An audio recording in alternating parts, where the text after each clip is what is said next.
Assalamualaikum warahmatullahi wabarakatuh. Perkenalkan, nama saya Pramukanto, unit kerja di SMP Anur. Hari ini kita LPTK-nya di Universitas Jember.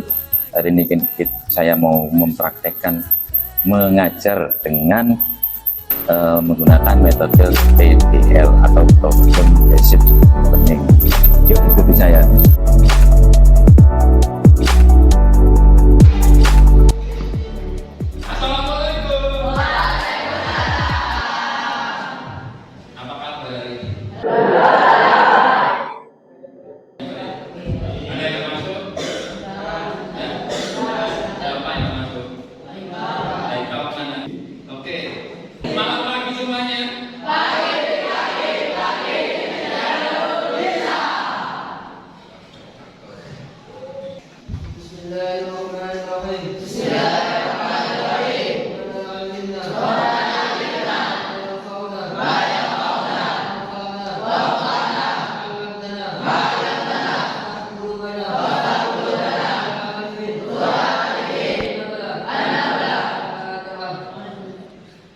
Sampai tahu kita hari ini mau belajar apa?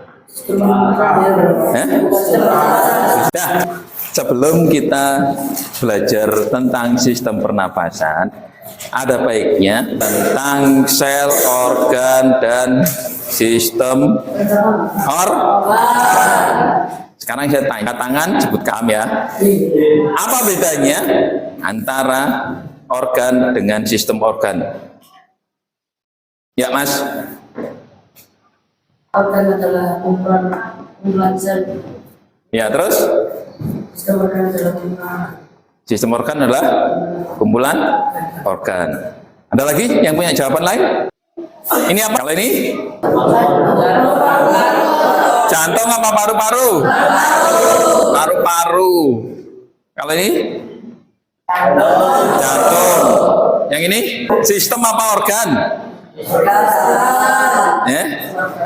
Itu gambarnya sistem pernapasan, bukan gambar organ. Yang gambar organ yang mana? Nomor berapa? Paru-paru dan jantung. Nah, sekarang sudah bisa bedakan kan antara organ dengan sistem organ. Organ sistem pernapasan berarti dia akan menjalankan pernapasan. Organnya apa saja? Hidup ya. Kenapa sampean harus belajar sistem? Tujuan pembelajaran memahami dan menganalisis hubungan antara struktur dan fungsi pernapasan. Punya caranya nanti sampean akan dibentuk dalam kelompok kecil. Ya, kelompok kecil. Satu kelompok anggotanya ada 4. Saya akan melakukan penilaian. Yang pertama, penilaian tentang pengetahuan dalam bentuk tes tulis. Kemudian penilaian tentang keterampilan diskusi, bagi mengemukakan pendapat. Ya. Kemudian presentasi. Sikap itu sampean disiplin apa tidak? Toleran apa tidak? Bertanggung jawab atau tidak? Memahami organ apa saja yang berperan untuk proses pengambilan oksigen. Jadi yang kedua, Memahami mekanisme masuknya oksigen dan keluarnya karbon dioksida pada tubuh. dan yang ketiga, Memahami berbagai macam penyakit pernapasan dan cara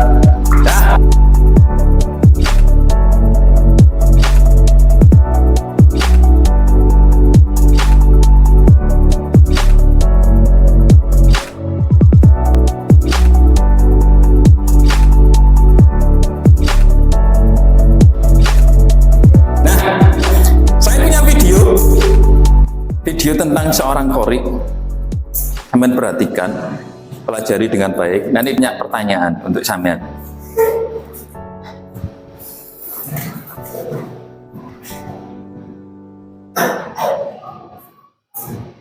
Perhatikan ya.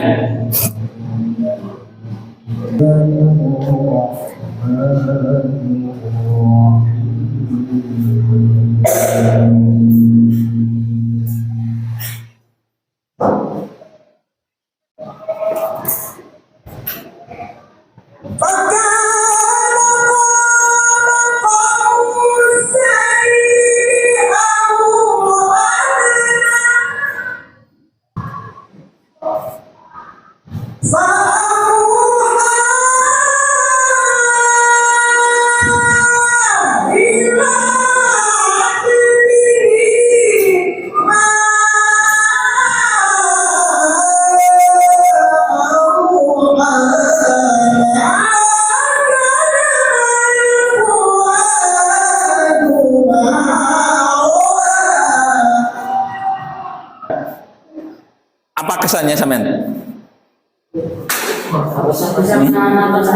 Bisa menahan nafas dan nadanya tinggi. Padahal itu seorang laki-laki. Kira-kira ya, bagaimana cara qori tersebut mengeluarkan nada tinggi? Sampean tulis jawabannya di buku tulis masing-masing. Nanti kita cari tahu jawabannya bersama-sama.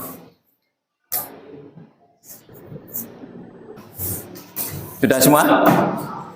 Sudah. Oke. Simpen ya, jawabannya sampean disimpan, nanti dijawab di akhir. Oh, ternyata begini Pak caranya. Gitu ya.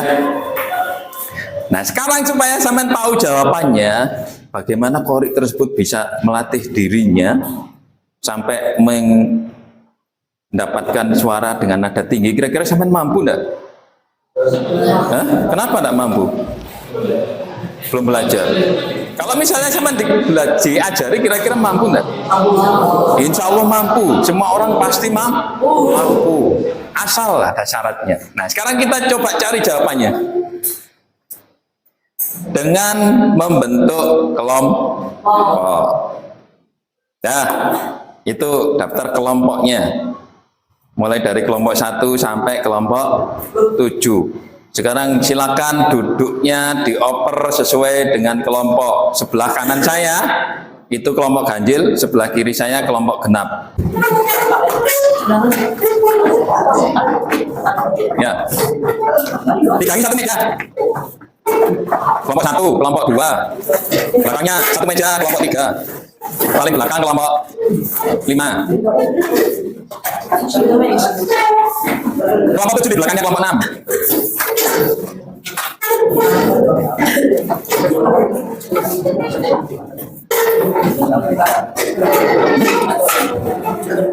Satunya mana? Nggak masuk.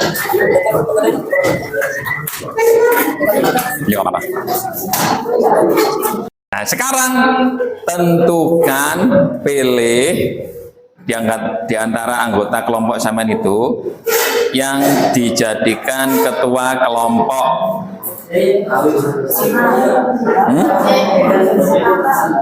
Ayo cepetan. 1 menit, 1 menit.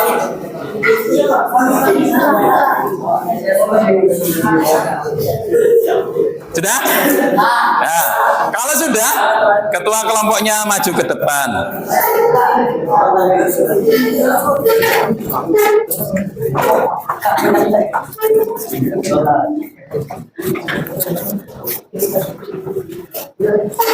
Sampai satu-satu nih, punya 2. Punya 2, yang lainnya satu-satu.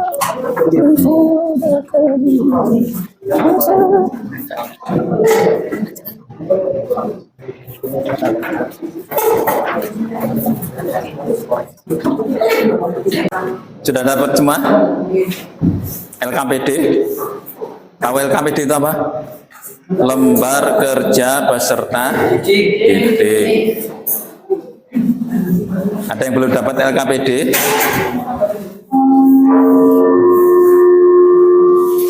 Nah, sekarang silakan ditulis, diisi identitas kelompoknya.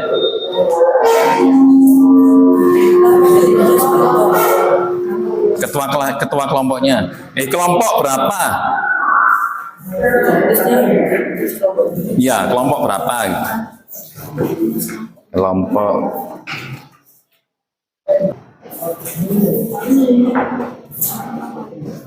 Ada beberapa langkah yang harus sampean ikuti di LKPD. Kalau sampean perhatikan ada langkah 1 sampai berapa? Terakhir berapa? 1 sampai berapa itu? Yang merah-merah itu loh. Langkah 1 sampai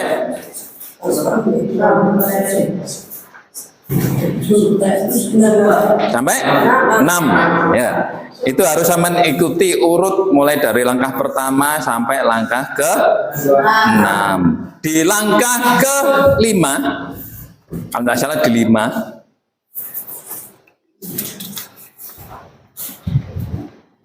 nah di langkah ke-5 itu ada bagian sampean harus mengamati video. Nanti saya tayangkan video ya.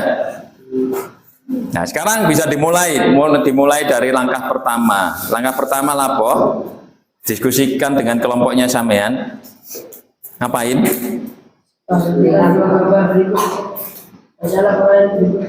Iya. Terus?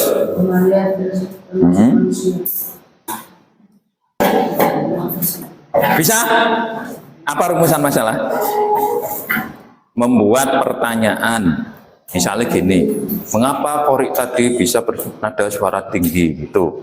Misalnya begitu. Menyusun pertanyaan itu namanya rumusan masalah. Sudah? Ada yang belum? Gitu. Kalau sudah, lanjut ke langkah kedua. Apa langkah kedua? Membuat hipotesis. Nah, jawaban sementara. Misalnya tadi, mengapa manusia butuh alat bantu untuk menyelam? Karena manusia bernafas dengan paru-paru, gitu ya.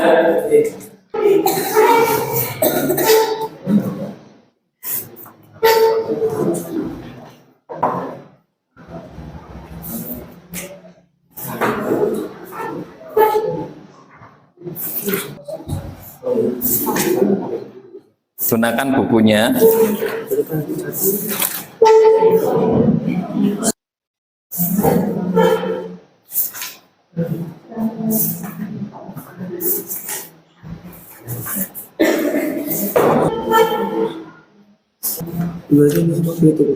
Iya, diisi. Gampang kan? Udah. Yang nulis di tengah. Kita disuaikan.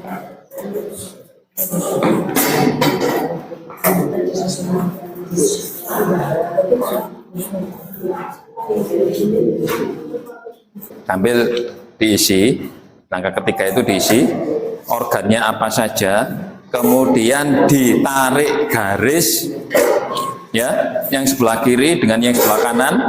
Yang sebelah kiri adalah nama organnya, yang sebelah kanan adalah fungsinya, struktur dan fungsinya, ditarik garis, dihubungkan dengan garis.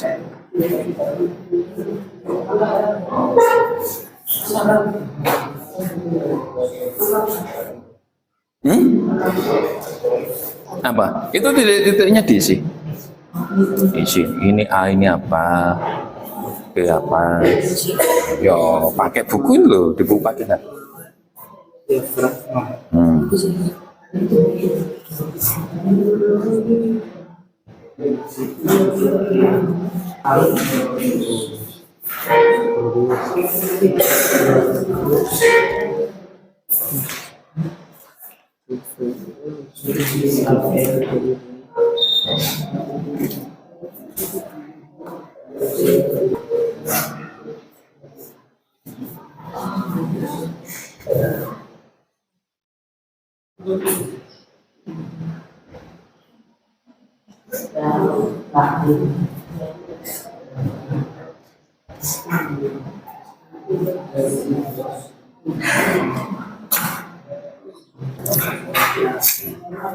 Satu lawan satu itu. Ya.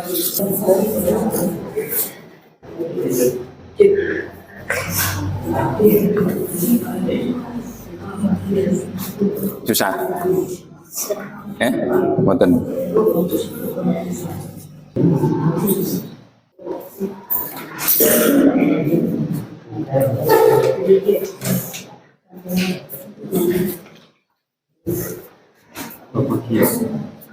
Paru-paru. Tapi kalian bayangkan penerimaan atas bisa kuat menjadi lalu berjam-jam atau bisa terjadi membawa sana luar langsung. Sedangkan kalau pernapasan perut yang pakai otot dia dapat. Nah, untuk inspirasi akan terjadi kontraksi, sedangkan ekspirasi terjadi relaksasi. Kalau untuk tekanan, kita akan menggunakan yang tadi. Wassalamualaikum warahmatullahi wabarakatuh. Oke, silakan dilanjutkan langkah kelimanya. Teman harus menuliskan apa itu? Di LKPD apa? Mekanisme pernapasan dada dan ditulis.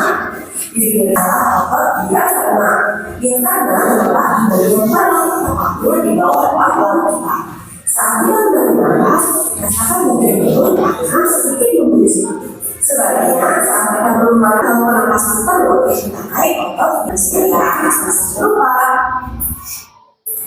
Untuk membuktikan salah satu mekanisme pernapasan kita, bisa menggunakan percobaan sebagai berikut. 5 sudah. Kelompok 5 boleh masuk ke langkah ke-6. Inspirasi saja. Ya, dua-duanya.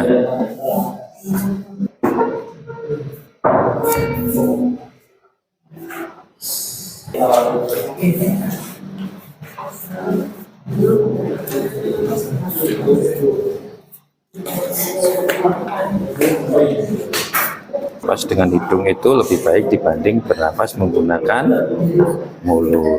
Wes? Ya, wes. 7 kar.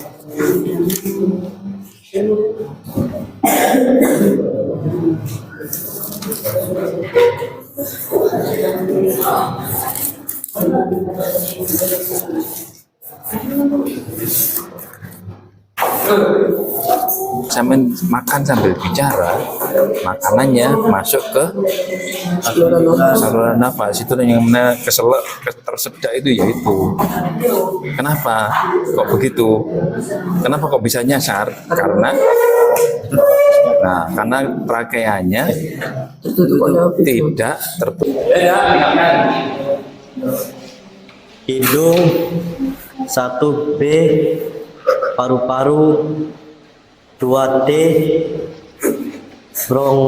bronkus 3E, faring 4A, laring 5G, trakea 6F,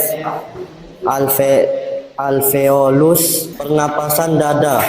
Kalau kita menarik nafas, tulang rusuk akan naik dan sebaliknya. Kalau kita mengeluarkan nafas, tulang rusuk akan menurun pada saat inspirasi. Tulang rusuknya jadi pernapasan perut. Otot diafragma kontraksi, posisi mendatar. Rongga dada membesar, volume rongga dada membesar, tekanan rongga dada mengecil, dan udara akan masuk. Ada, oke, lanjut. Menurut pendapat ketika bernapas menggunakan mulut tidak lebih baik daripada bernapas menggunakan hidung. Karena ada dampak negatif jika terbiasa bernapas menggunakan mulut dibandingkan melalui hidung. Dalam jangka panjang lainnya adalah suaranya menjadi serak dan merasa capek setelah bangun tidur dan muncul lingkaran hitam di bawah mata. Ada tanggapan lain? Nggak ada. Oke, lanjut. Mengapa pada saat makan kita tidak dibolehkan sambil berbicara? Ketika kita menelan makanan sambil berbicara, trakea tidak akan tertutup oleh epiglotis sehingga makanan masuk ke dalam saluran pernafasan dan membuat kita tersedak. Ada yang punya pendapat lain? Enggak ada. Tepuk tangan.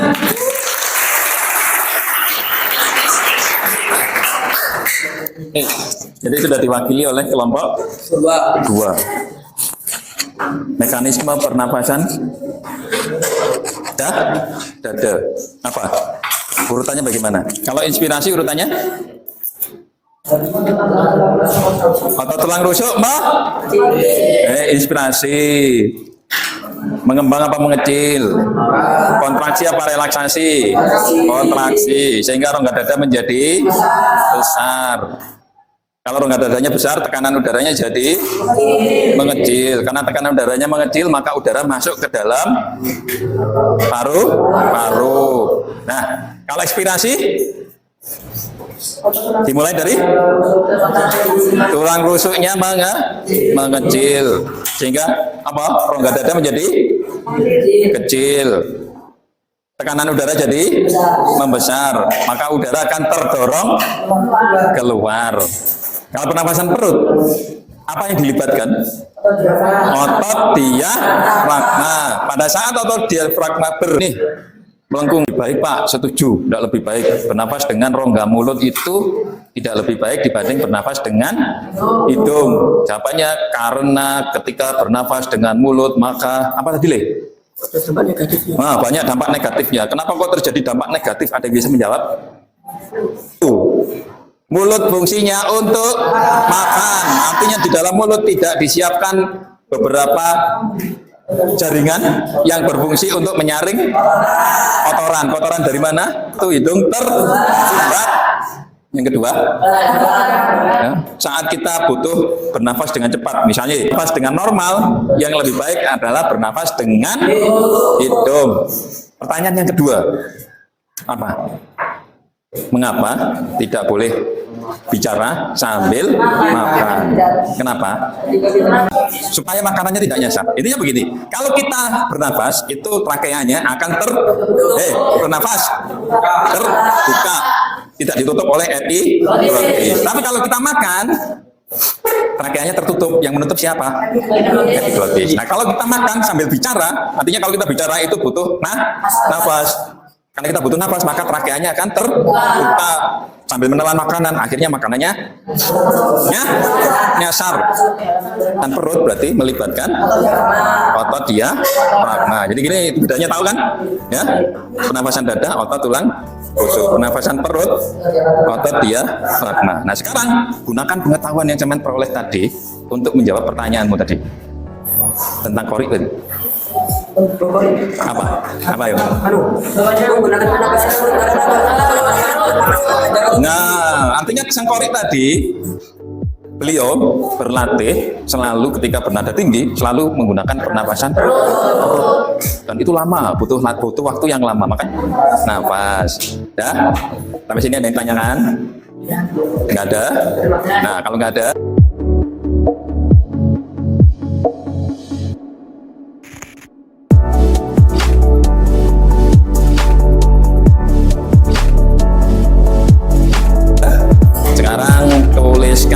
kesan kalian masing-masing, ya, semang anggota kelompoknya harus menuliskan kesannya pelajaran hari ini. Seneng Pak, waduh, memumetkan Pak. Tulis di bagian belakangnya LKPD, tulis nama, kemudian tulis kesan.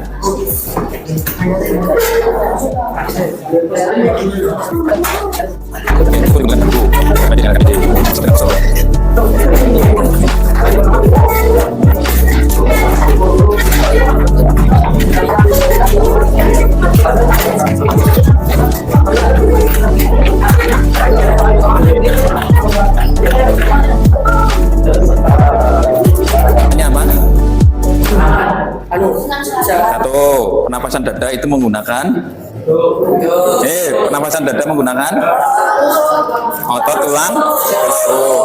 Pernapasan perut menggunakan otot ya.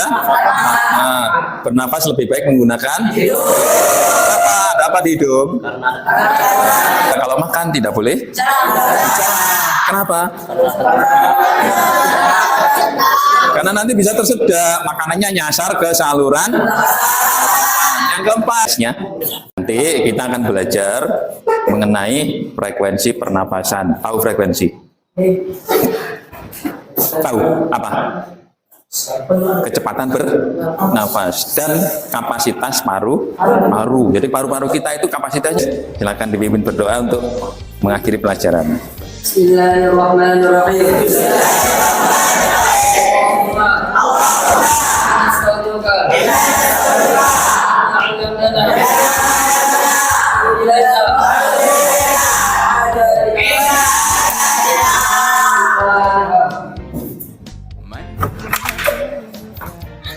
Terima kasih. Assalamualaikum warahmatullahi wabarakatuh. Silakan kembali ke kelas.